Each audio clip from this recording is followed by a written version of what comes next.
Okay, so how has family changed, in your opinion, since you've been our age? Well, I've had an opportunity to write down some things for you today, and I think that probably the biggest single thing that I could think of would be the loss of the nuclear family. And by that I mean,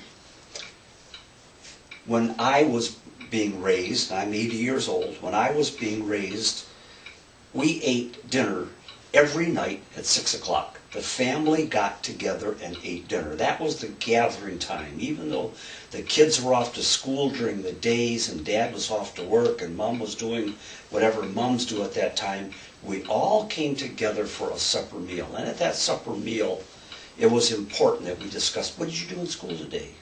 What happened in your life today? Dad, Mom, all inputs were there. And everybody talked at that table. Today, I doubt seriously if any of you kids sit down 7 days a week to a supper meal with your family. And the discussions aren't there. The cohesiveness of the family is not there anymore. Kids are gone. Dad's maybe not even in the household anymore. There may not even be a dad there. Moms are so busy, probably they're off working. Very few mothers worked when I was being raised. Mothers kept the core household going.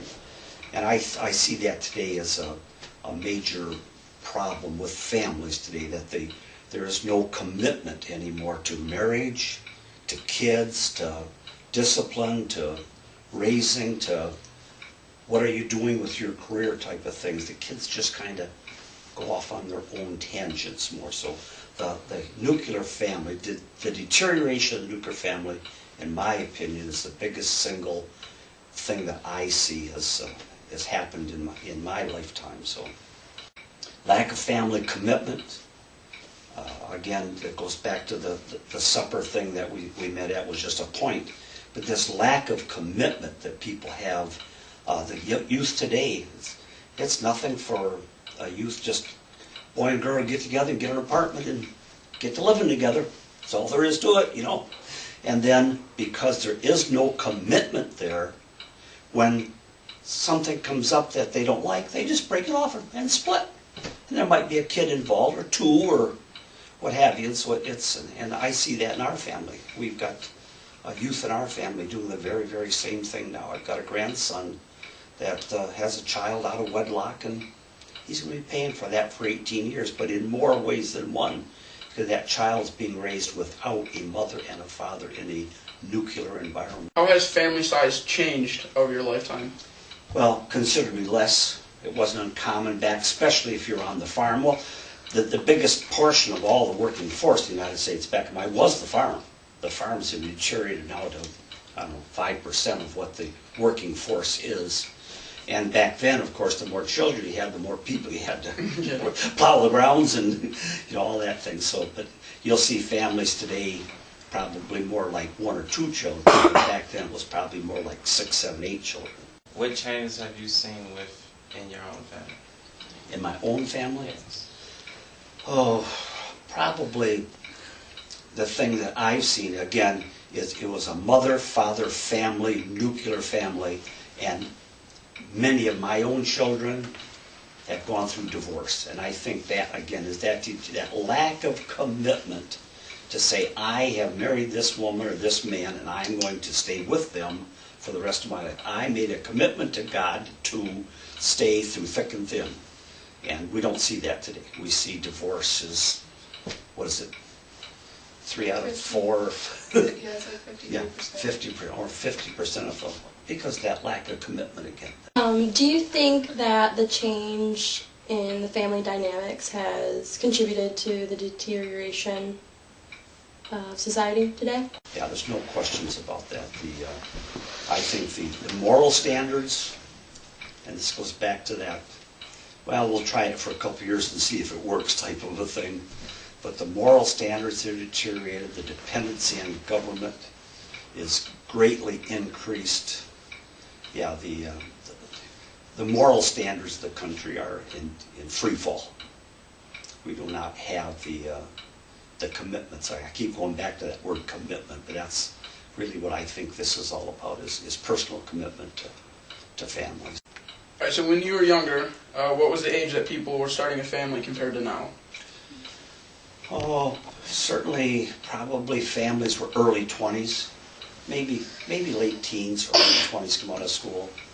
And I see today kids are frequently 30 years old before they want to make, maybe they got to go through a phase anymore to learn, well, I've tried this living in thing twice, 3 times now, it didn't work. So after they get past that teens or early 20s type of thing, I think they finally come back to the realization that I've got to make a commitment. I got to get a permanent job. Nothing on your part. I got to stop flipping burgers at McDonald's. That's great. They're doing it now at 18. That's good. That's super good for you.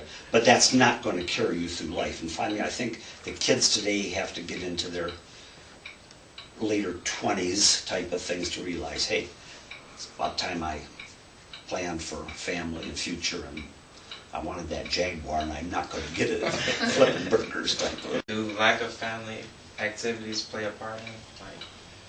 Oh, yes, definitely. The kids today, I think, more are out doing things individually, where back when I was your age or younger than your age, it was a lot of home, neighborhood type things, kick the can, these hide and seek, those type of things, where the neighborhood kids did things together. And now you don't see that. You very seldom see 6 or 8, 10 kids in this neighborhood going out there and playing a baseball game out in the street. It just doesn't happen anymore. Everybody's kind of an individual, and they go off on their own individual little tracks. Okay, so does the communication, the technology uprising play a part in tearing like a family activity, like core apart? I don't know, except it might be, again, goes back to the individualism, that people with the cell phone and the smartphone and the computer can just run off in their own little corner and hide and lock the door and do their little thing, where back when we did it all in a family group. We sat there and watched, if television was still, that was 50, 60, but we watch a television program together, or we'd watch a movie, or go to the movies together. That just doesn't happen anymore. You won't see a mom, a dad, and 3 kids going to a movie to watch something anymore. So that's all part of that communications thing. It's more of a scattered effect now than was when we had as that nuclear family again.